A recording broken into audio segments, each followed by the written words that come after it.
What's up, everybody? Welcome back to GearHead Garage. Today I'm going to do something a little different. Got this bike here, belongs to a buddy of mine. I'm kind of storing it for him, but needs a little bit of work. So we're going to go through kind of like a basic tune-up, things I check, things I go over. Obviously, you can see I got the bar tape off. I had to go through the shifter a little bit. It wasn't really working. These old campy shifters can be a little tricky if they sit for a while. There's a little spring in here, and tends to get gummed up, and if it doesn't ratchet freely, then the gears aren't going to work one way or the other. You're going up or down or what have you. So that's kind of the issue we were having.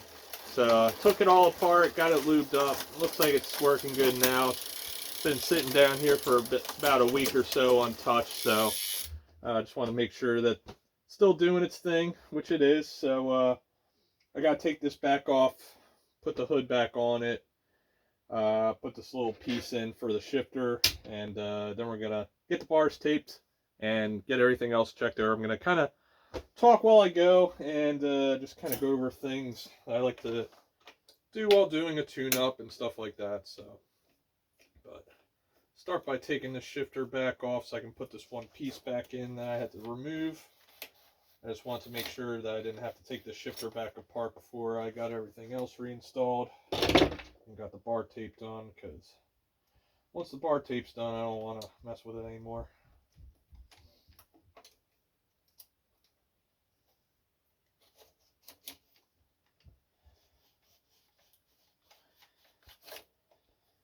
Alright. Get our shifter back into position. We're going to make sure it is in the right spot, matching the other one. I did make some marks here on the bar, just for reference for when this gets taken apart, so that way we can make sure that the shifter goes back in the same position. Just kind of a nice thing to do anytime you're got to take a shifter apart or take your levers off, is you want to kind of make a mark on your bars here to kind of reference where you had the shifter at. But we're going to make sure everything looks good. Get it tightened down, get our hood put back on here if I can.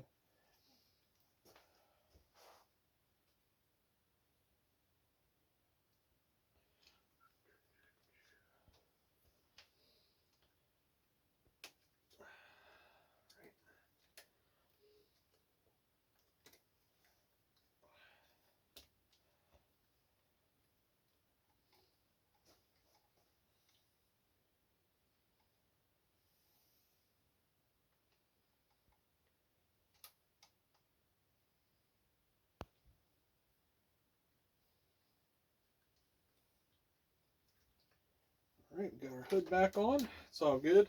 So usually when I start a tune-up, I'll throw the bike up in the stand and just give it like a basic overview, see if the chain looks rusty, see if anything has play in it. We'll check the cranks, make sure they don't have any play in the bottom bracket bearings, because that could throw a bunch of stuff off. Just a visual inspection of the tires. These tires are pretty new. I put them on for my buddy a couple years ago. Maybe not even a couple years ago, maybe just about a year ago. So that's all good. Make sure our derailleur hanger is straight. If this derailleur hanger is kicked in or out, that's going to throw all the shifting off. If once you shift into the easier gears up here, if the derailleur hanger is bent, the spokes can catch the derailleur, rip it off, then you got a whole bunch of problems. So give the wheels a spin. I already went ahead and trued these wheels up, so we know they're good. Make sure our brake action is good, front and rear. Make sure our brake pads are good. All that stuff seems good. So we're going to go ahead and take off the bar tape on this other side here. So one thing I like to do before I really start is, I know I just put the air hood back on. I'm going to kind of pull this one back. I'm not going to fully remove it. Just pull it back past the end of the this shifter lever here. So I got good access top and bottom. As you can see, the bar tape kind of goes on top of where the lever is here, so you want to make sure you can wrap the new tape up in there. Make sure it looks nice and clean. Make sure you don't see the bars at all under there. So we're just going to give this a little slice with the razor blade, help us take this off. This I originally just wanted to take the bar tape off and rewrap it, but then I got looking at it, it's kind of torn up and nasty, so I'm just going to put some new bar tape on there for them.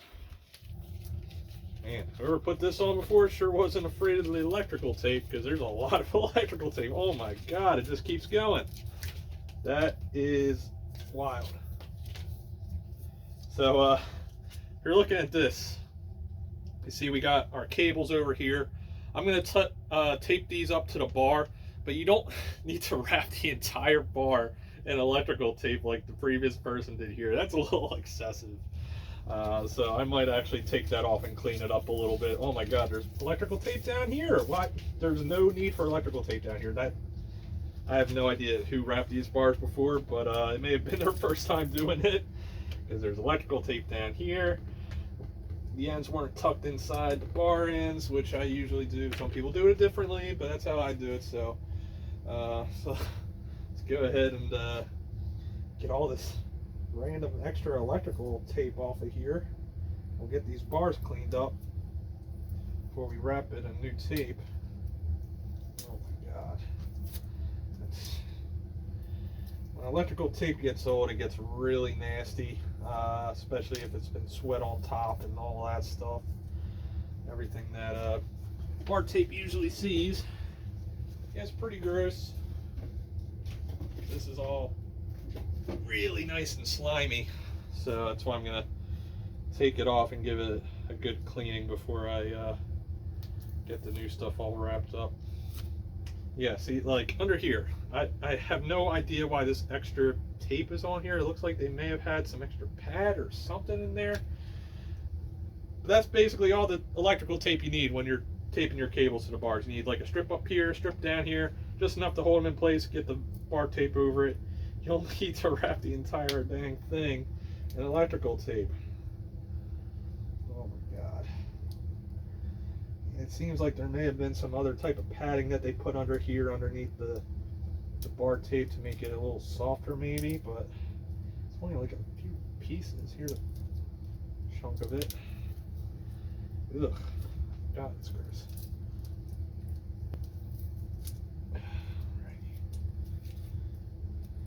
Yeah, so like 3 little rings just like this had on here is fine to hold the cables into place while you're wrapping your bar tape, but you definitely don't need a whole roll of electrical tape. That is just nasty and gross. It makes a mess under here, so we're just going to take all this off, clean it up, so that way it'll be all nice for the new stuff. You can see I already pretty much cleaned up the other side. That side had a whole bunch of electrical tape on it as well, but not as much as this side. This side is covered. Okay, so we got all that off. I'm going to show you guys something if you don't have in your bike shop already, you need to have it, because I started carrying this stuff in my bike shop a couple years ago. When I started doing more work, I have a tub in my garage too. Tub of towels. These things are awesome for, I use them a lot of times just for cleaning my hands, but cleaning stuff like this, cleaning gear sets, I can clean like a whole dang bike with this stuff. It works really well. These towels are really tough. They don't really tear or anything like that, but they're just good for cleaning up messes, and like I said, even your hands. So we're going to take this, try to get some of this old goo off from the old electrical tape and make it so that way our new stuff will stick. So just giving this a good scrub up. Like I said, I pretty much have went over most of this bike already in the past and cleaned it up for a buddy of mine. So I know the chain is good, but that's another thing you definitely want to check when you're first bringing in a bike for a tune-up or service. Check your chain, make sure it's not stretched. Get yourself a good chain stretch tool, put it on there. If it's stretched, go ahead and replace it. If it's stretched too far, then you're probably going to have other issues. So it's always important to test ride a bike after working on it, especially if you do anything with the drivetrain, replacing a chain, stuff like that. Because, like I said, if the chain stretches too far, it will start wearing on your other drivetrain components. So think about it like this, like the teeth on your cassette and the teeth on your chain rings. If your chain is really stretched out, the opening there is going to be bigger, and it's going to have slop in it, and that slop's going to eat away at the gears and stuff like that and the teeth on there. So if it wears too far, you might, I've seen ones where the chain was so damn stretched, but somehow everything else was so worn out that it actually rode okay. Like if you put load on it, it wouldn't jump.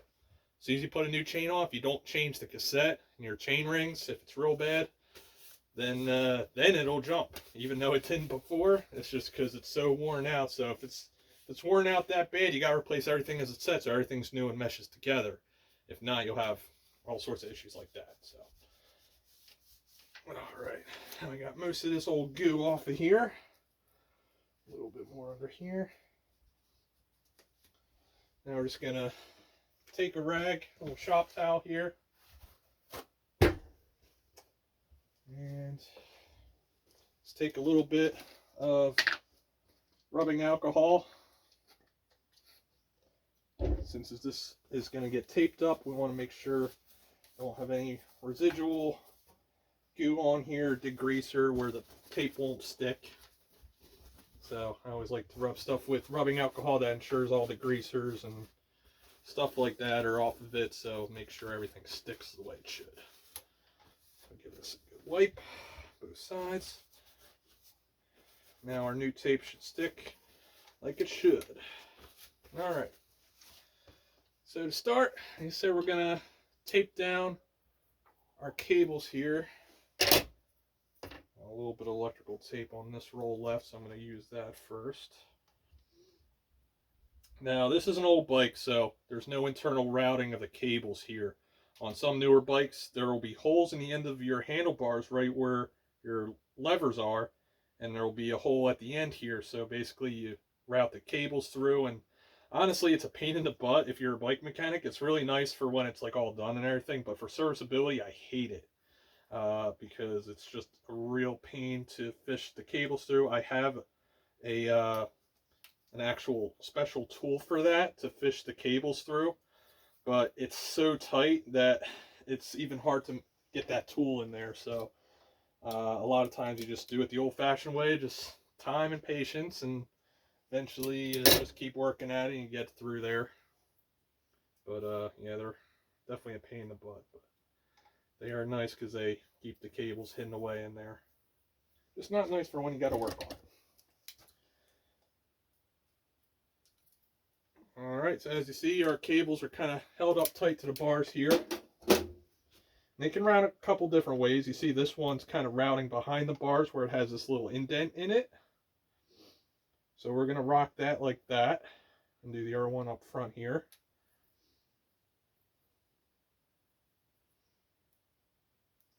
Actually, this one probably should have been behind, but the way that cable's routed, we're not going to mess with it.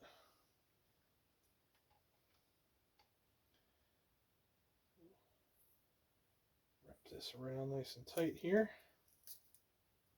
Oh, of course. That's the end of that roll. Knew that was coming. Alright. Finish it up with the other one. Gotta remember to order some more electrical tape. Basically just use this for cable management and bar taping like we were doing here. But goes quick. Got some more in my garage for the car shop, so I'll probably go and scavenge that at some point. Hold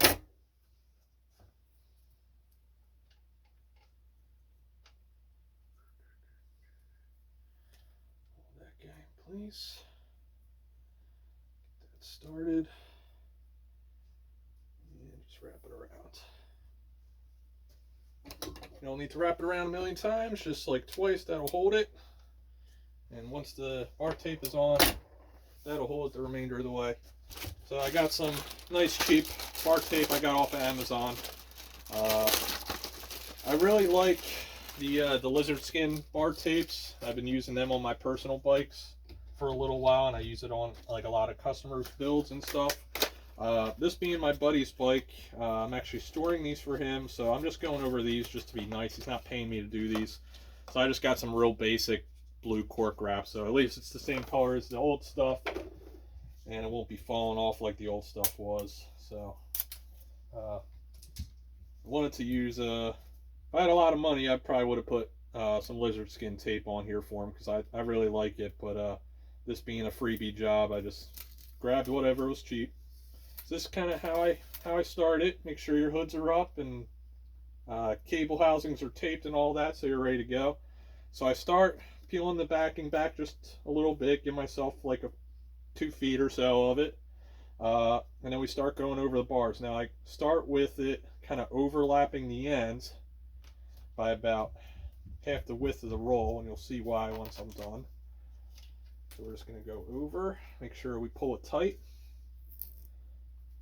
Some bar tape, they don't want you to pull or stretch. This is not one of them. Cork wrap you can kind of stretch. Make sure it's on there nice and tight, and we're just overlapping. Making sure our spacing stays even. We're just going to go nice and slow. Again, keeping pressure on it, make sure it stays nice and tight. And now you see why we clean the bars, because this has that adhesive backing on it. It's not super strong, but it makes sure that the tape doesn't walk around once it starts getting used and your hands are gripping on it and all that stuff.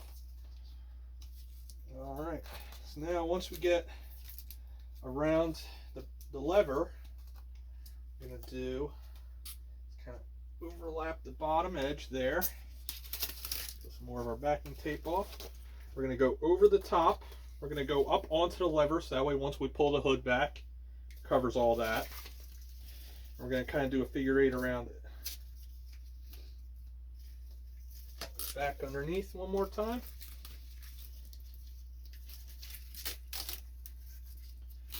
Pull it tight. And now back up top. So the reason we do that figure 8 is to make sure we got a nice amount of padding here behind the lever and make sure we have the bars not showing anywhere. Adhesive backing ripped. Get it started again. And again, we'll make sure we're going in this direction. You don't want to wrap it the other way around because of the way your hands move while you're on it, you'll end up loosening it up. If you wrap it this way, it'll keep it tight. It'll keep it from unraveling itself. Tight. Careful when you're going around this big broad edge. Make sure you don't have any spaces where you're missing and you got bars showing. Make sure the padding is all the way around.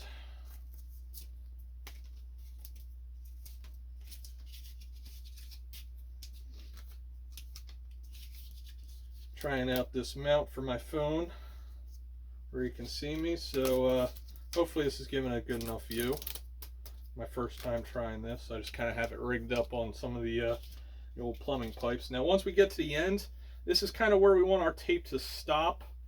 You don't want it taped all the way to your stem. So these bars have this little recessed step here, so that's like a good indication of where we want our bars to stop. So we don't want to wrap it all the way to that point because we still need a little bit of space for our electrical tape to finish the job off. So we don't want to wrap our electrical tape all the way up to here. We want the bars showing with their little emblem on it and everything.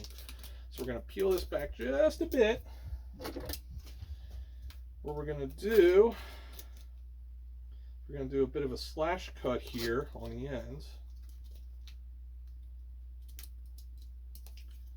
And hopefully this is short enough. You can always cut more if you need to, but I want to start off just like that. So we'll give ourselves just a little bit, maybe like a 1/4 to 1/2 inch here for our electrical tape to finish it off.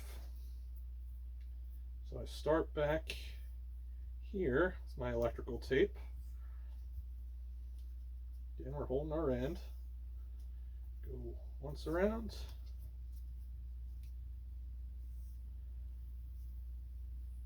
Twice around. Nice, tight, and smooth. Now you see we ended our electrical tape. We're over our end. It's all encapsulated. No chance of that getting frayed back. And we're right at that little step on the handlebars. So wrap that up. Make our cut so it's on the bottom. So that way that's not showing. You don't want your cut up top here where your hand's going to catch it and maybe start pulling that back. And now we can roll our hood back like so. Like I said, I was going to show you why I overlap the ends. Some people just run it flush at the end and just put the plug in there. This is kind of what I do. I'll take the excess at the end. You want to make sure you have a little bit of material to work with so you can kind of fold it in. So we're going to kind of fold the ends in while we're pushing our bar end plug in. So that way that's all held in nice and tight. Our plug is in. You don't have to worry about that getting peeled up at the ends there if you catch it weird. And it's all nice and smooth. Looks good. So in addition to that, so let's get through. I'll leave the other side off for now. I want to grab a little bit more electrical tape out of the garage because, I don't know. What the hell? Let's do it. I don't know. I wasn't sure if that was going to reach, but let's roll the dice here. Let's get this other side wrapped up. Now, every time you get bar tape, they always come usually with these strips. These are finishing strips used to encapsulate the end like we did here with the electrical tape.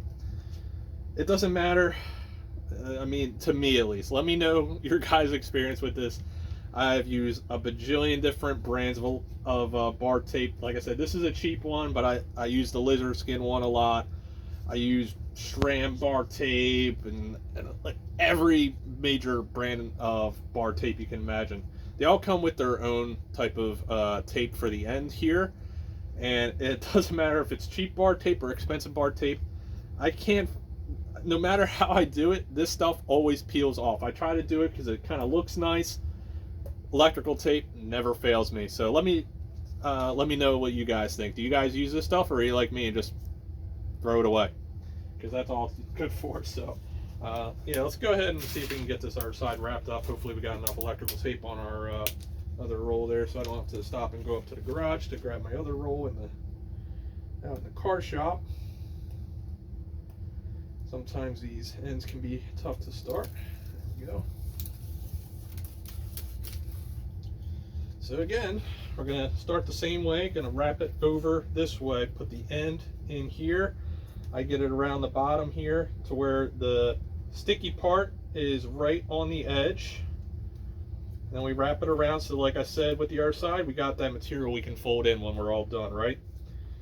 So same way. Wrap around, pull tension, wrap around, pull tension. And we want this ideally to look just like the other side. So we want our spacing to be the same, right? Just keep tension. Nice and smooth. Make sure it's not all lumpy. Make sure we're not missing any bits of bar. Just go whip it right around. Everybody wraps bars differently. This is the way I've been doing it for many years. And when I first started working on bikes, especially road bikes, I was never really good at wrapping bars. It's one of those things where I think you kind of learn by doing it. There's a million people that will show you different ways and stuff like that, ways to do it. But you know, there's all sorts of different techniques. This is what works best for me. So some people will probably watch this and be like, oh, you're doing it all wrong. That's dumb. I don't care. It works. Bar tape doesn't come off. I don't need to retape it a million times. Works for me. So we'll do our figure 8 there underneath the brake lever. Hate this cheap tape. The backing always tears off all funky and then you got to fight it to get it started again. Come on. So biggest difference between high-end bar tape and low-end bar tape like this low-end stuff is going to be cork wrap, which is old school stuff they've been using forever. It's all right. It's not super thick, but it is fairly durable and it looks good and it feels okay on the hands. The higher end stuff will have a different feel to it. I'm not really sure what they make it out of. I'm sure there's different stuff out there, but a lot of times the higher end stuff is a little thicker. And this cork wrap, if it sits out in the sun a lot, it gets pretty dry rotted, so it's easy to tear. And then once that happens, you pretty much just throw it out and retape it. No sense in trying to tape over with duct tape or something like that. Just get new bar tape. It's cheap. This, like I said, this is cheap stuff I bought off Amazon. So it was like, I don't know, 12 bucks, something like that. So again, once you're at the end, go over yourself. Make sure you didn't miss anything, because you want, if you did mess up some, it's no big deal right now, because I could just unwrap it and fix it. Once it's all taped up, then you gotta cut your tape off, unwrap it, do it all over again. So check yourself now. So same thing, we're gonna leave ourselves a little material or a little space at the end here for our finish wrap with the electrical tape. So just like a 1/4 inch here, really all you need. So start it just like the other one, holding our end here with the one finger. Start our electrical tape there. We're gonna wrap it the same direction that the bar tape is going.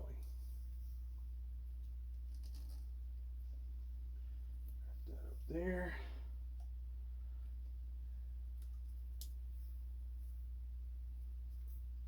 And one more pass.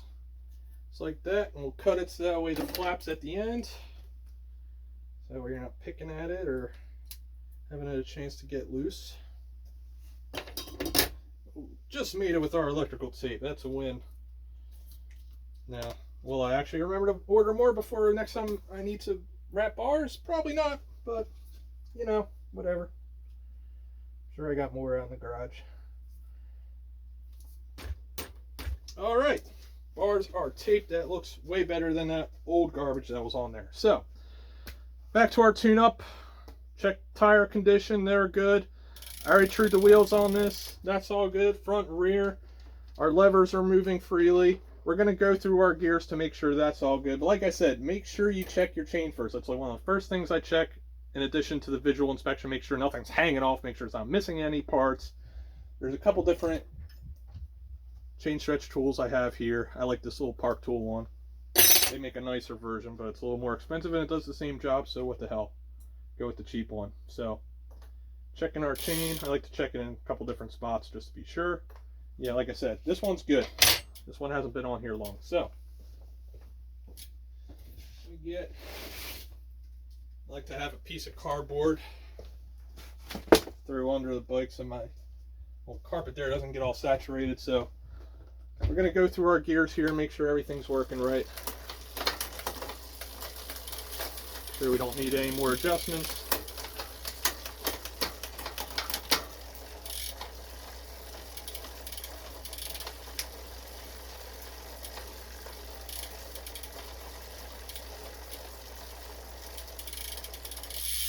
I don't believe it. The shifter is acting up again.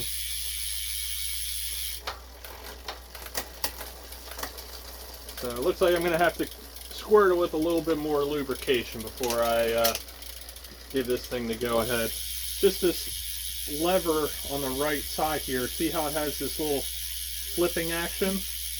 That needs to move real freely, otherwise it won't shift one way or the other. And then you just need to kind of mess with it, but it's really annoying. Not my favorite feature of these Campy levers, although Campy is usually revered as being really nice stuff, and it is. I don't care for that design. So, it is what it is. Seems to be working okay. It's just not 100% free. It's getting caught up every once in a while. So, I'm going to give this thing a good old bath of the old simple green. Around the derailleur, around the front derailleur, around the cranks, all over the drivetrain. So, a little pocket screwdriver. I like to get, if there's any big chunks of gunk on the jockey wheels, I like to scrape them with that. Obviously, be cautious of your gears and wheels. You don't want your hand getting in there because it'll tear you up. I know from experience. So, this thing isn't too filthy because, like I said, I did service it for them a little while ago. It's not terrible. It's just a little grimy. But we usually ride like, try to do at least once a week during like the nicer weather seasons around here in New Jersey. But this time of year, snowing, snow outside at least, on the ground still. So we're not riding this time of year. We're not diehards. We just do it for fun. So we're gonna give this thing a good scrub up. Whenever I do tune-ups, I always like the drivetrain to be super, super, super, super clean.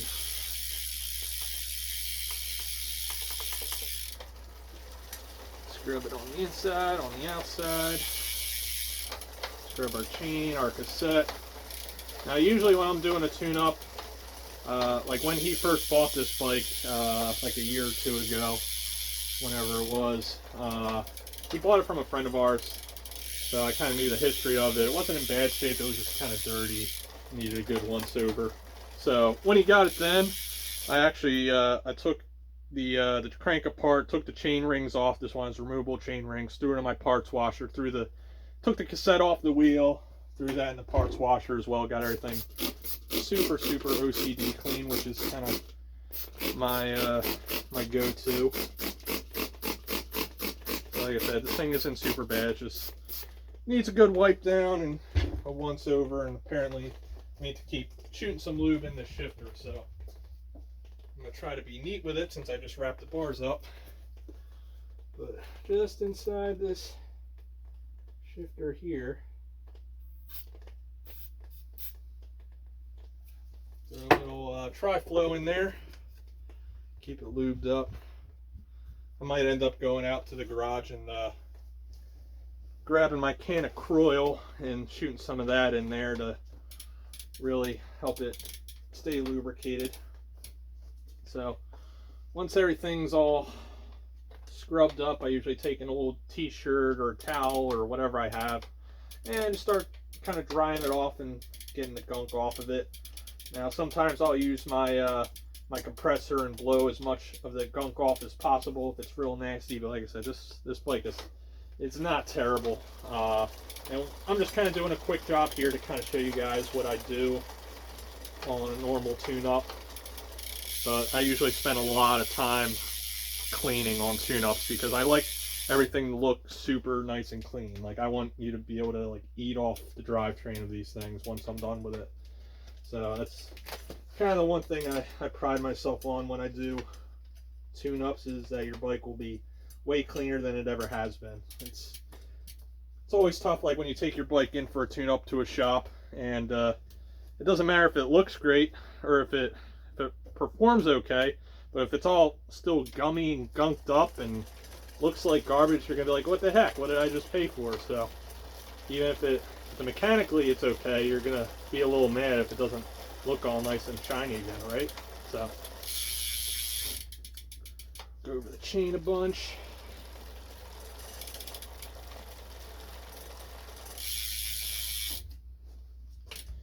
Okay, we got most of the dirt off of it. I'm going to come in with another tub of towels wipe and just go over some of the details again. Get our chain rings nice and clean. Some of these bikes, no matter how much you wipe it another time and there's still gunk coming off of it. So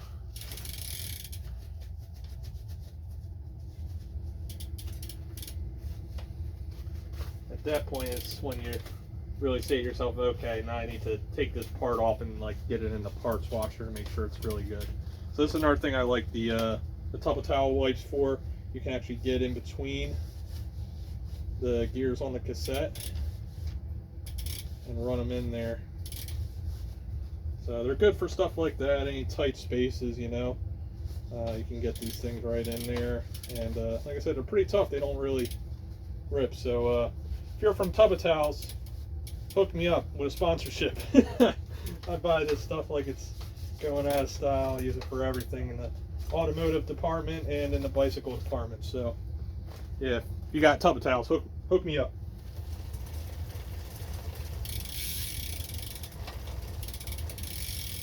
The inside of our crank arm, the inside of our chain rings, all nice and clean. Let this thing shine, look good. Go over our chain again. Like I said, no matter how many times you go over it, a lot of times the rack's going to look like that. So just keep going over it. until you're pretty satisfied with it.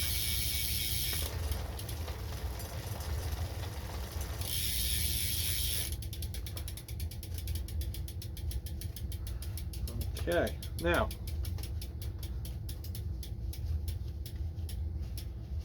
alright, once the drivetrain's pretty much clean and dried, what I like to do is go over the bike with some polish or a cleaner of some sort, get it polished up. So I've been kind of using like the Meguiar's Quick Detailer. I have it on hand all the time because of, you know, I like keeping my cars clean and all that, but works pretty good on bikes. This is obviously like a flat carbon style paint job that it has on it, so it's not really here to shine it up. It's mostly just to protect it.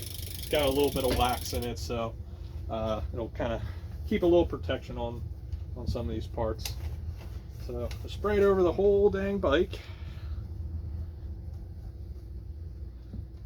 Get in here to our caliper, clean the gunk out of there.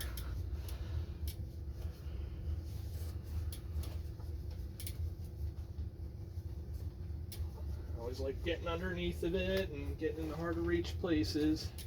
If you have to, if you got a nice repair stand like this, you can actually flip it up and turn it, make sure you get underneath all nice and good.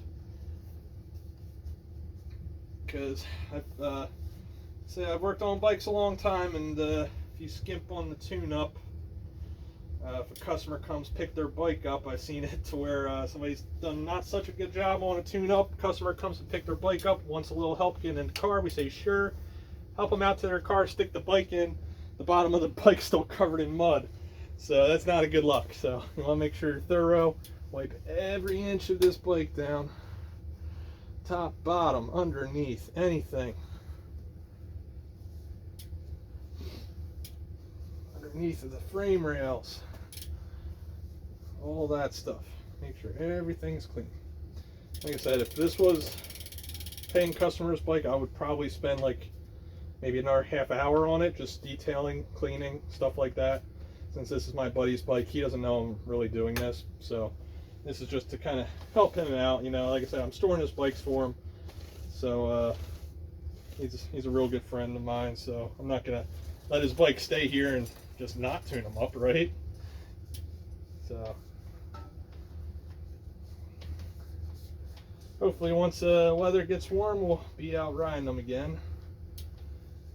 I haven't ridden in a while other than the stationary bike at the gym, so I'm kind of eager for warm weather myself to get out riding again. Like I said, I don't do anything crazy distance wise. I do have a road bike that I ride mostly now, but I'm not riding it because I ride 30, 40, 50 miles at a time like some of these road bikers out here. I just do it here and there for fun. When it's a nice day, me and my buddy will go out for a ride, hit a bike trail, some string wrapped around this axle, clean our rims.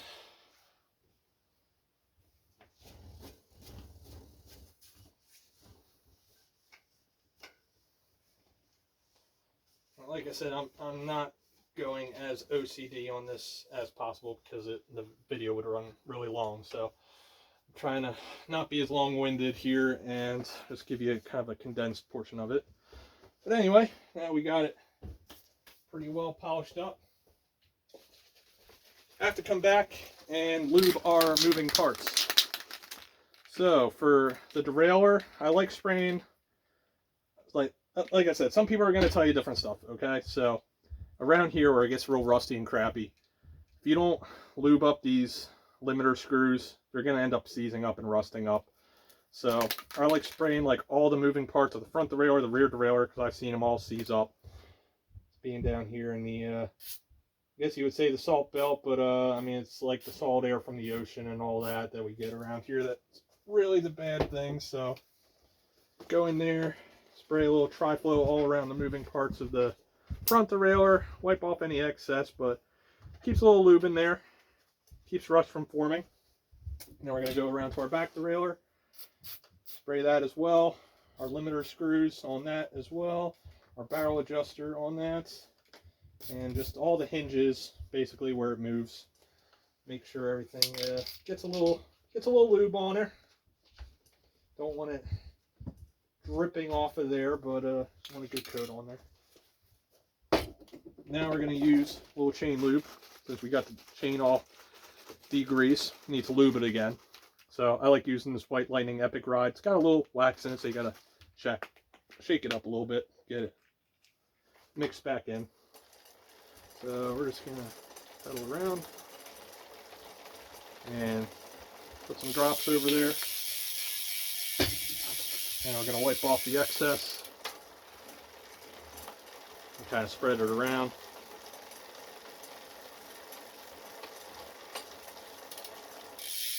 Now, like I said, this chain lube has a little wax in it, and that's important because I see some people who just like get WD-40, like regular WD-40, not WD-40 bike specific stuff, just regular off the shelf WD-40, hose down all their drivetrain.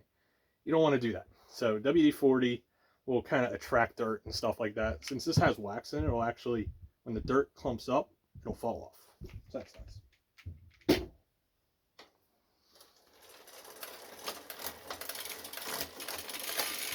Going through our gears again.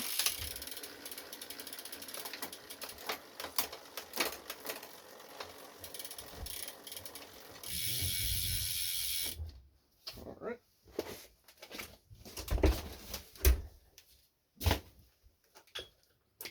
We're all cleaned up, lubed up. Last thing we do, fill our tires.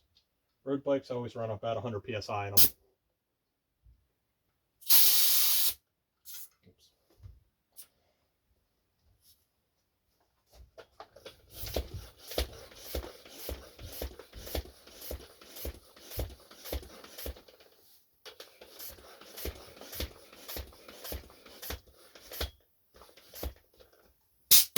PSI will do. It's not going to matter too much because this bike's pretty much going to be stored till it's riding weather, so we're going to have to top it up again, but I like storing it full.